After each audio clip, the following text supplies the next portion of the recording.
Timnas Indonesia bisa tampil gemilang di Piala Asia 2023 dengan sejumlah pertimbangan.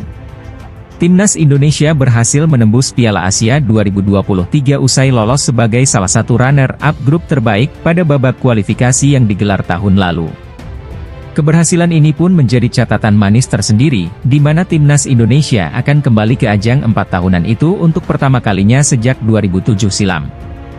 Dengan begitu paling tidak ada beberapa alasan Timnas Indonesia bisa tampil bagus di Piala Asia 2023. Tak ada yang menampik betapa pentingnya peran para pemain naturalisasi.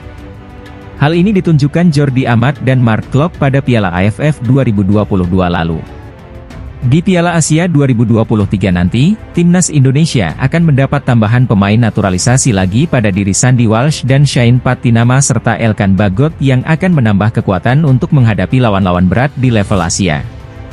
Di Piala AFF 2022 lalu, Timnas Indonesia memang melakoni persiapan cukup panjang. Tapi adanya kendala pemain yang absen dan tak adanya uji coba membuat persiapan ini pun tak cukup matang. Karena Piala Asia 2023 akan digelar pada Juni nanti, maka Timnas Indonesia punya waktu untuk beruji coba sembari melakukan persiapan jauh lebih matang. Di Piala AFF 2022 lalu, kompetisi domestik seperti Liga masih bergulir, sehingga pemain seperti Sandy Walsh dan Elkan Bagot tak bisa bergabung.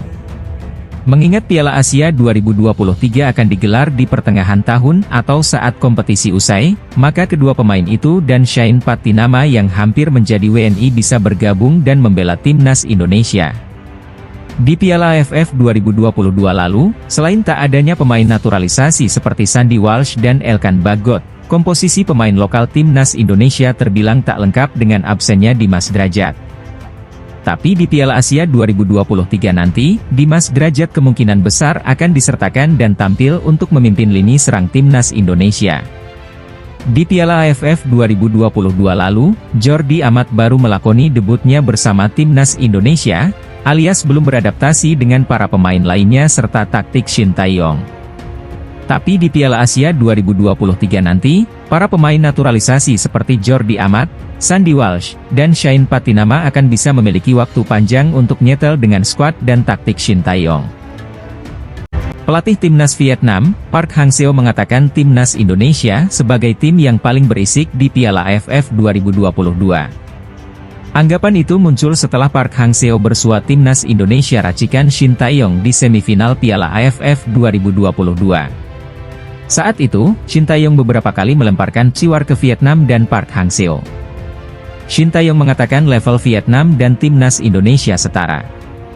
Selain itu, Shin Tae-yong juga mengkritik wasit karena gagal mengawasi pergerakan fullback kiri Vietnam, Doan Van Hau, yang dikenal licik dan kasar. Pada akhirnya, Park Hang-seo berhasil membungkam Shin Tae-yong setelah Vietnam menang 2-0 atas Timnas Indonesia di leg 2 semifinal Piala AFF 2022. Hasil itu yang akhirnya membuat Vietnam lolos ke final Piala AFF 2022 untuk menghadapi Thailand pada 13 dan 16 Januari 2022. Sebagian besar tim mengatakan gaya permainan kami kasar. Namun, cuma ada satu tim yang berbicara banyak soal kami, kata Park Hang-seo. Indonesia merupakan tim yang paling banyak bicara soal gaya permainan keras kami. Seharusnya mereka harus belajar lebih banyak dulu. Sepak bola merupakan olahraga fisik dan kami tak setuju jika disebut sengaja bertindak kasar untuk melukai lawan, tegas pelatih 65 tahun ini. Park Hang-seo boleh jumawa di hadapan Shin Tae-yong dan Timnas Indonesia. Sebab, semenjak membesut Vietnam pada 2017, skuad asuhannya tak pernah kalah dari Timnas Indonesia. Pertemuan pertama tersaji di kualifikasi Piala Dunia 2022 zona Asia yang berlangsung di Bali pada Oktober 2019. Bermain di Stadion Dipta Gianyar, Timnas Indonesia asuhan Simon McManamy kalah 1-3. Kemudian, pertemuan selanjutnya terjadi di SEA Games 2019. Baik di fase grup maupun final, Timnas Indonesia U22 asuhan Indra Syafri kalah 1-2 dan 0-3 dari Vietnam racikan Park Hang-seo. Bagaimana dengan Timnas Indonesia asuhan Shin Tae-yong kontra Vietnam era Shin Tae-yong menderita 2 imbang dan 3 kalah? Ironisnya dalam 5 pertemuan itu, Shin Tae-yong gagal membawa skuad asuhannya membobol gawang Vietnam. Timnas Indonesia sudah gagal di Piala AFF 2022. Alih-alih juara, langkah tim asuhan Shin Tae-yong dihentikan Vietnam di semifinal. Mereka kalah agregat 0-2. Hasil ini terbilang mengecewakan. Meski ada suara-suara yang menginginkan supaya Shin Tae-yong keluar, Ketua PSSI, Muhammad Iryawan mengisyaratkan bahwa posisi pelatih asal Korea Selatan itu tetap aman. Saya sudah meyakinkan beliau bahwa ini belum berakhir. Masih banyak momentum yang sudah menanti kita di masa depan, kata Iryawan lewat akun Instagramnya, @mochamadiriawan84, pada Selasa, 10 Januari 2023. Setelah Piala AFF 2022 berakhir bagi Timnas Indonesia, Shin Tae-yong dinanti sejumlah agenda berat selama tahun 2023 ini. Mari simak apa saja agenda besar yang menjadi tantangan bagi Shin Tae-yong dan anak-anak asuhnya. Piala Asia U20 2023 akan digelar pada tanggal 1 hingga 18 Maret 2023. Timnas Indonesia tergabung di Grup A, bersaing dengan tuan rumah Uzbekistan, Suriah, dan Irak. Uzbekistan merupakan tim yang tak bisa dipandang sebelah mata karena selain tuan rumah, mereka juga berstatus sebagai peringkat kedua Piala Asia U19 2008.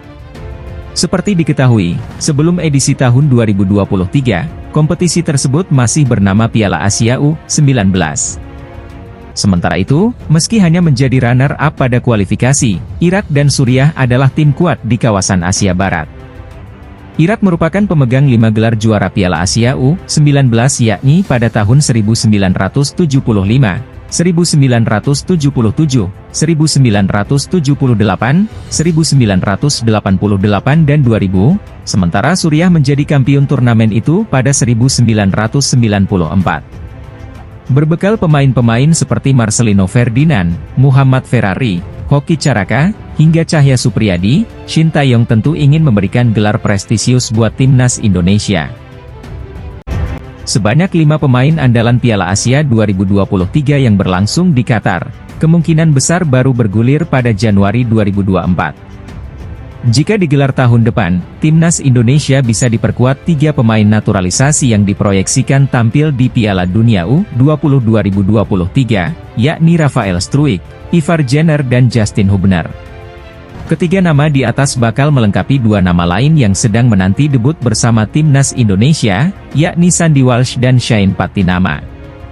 Kehadiran nama-nama di atas berpotensi menggeser sejumlah pemain andalan Shin Tae-yong di Piala AFF 2022.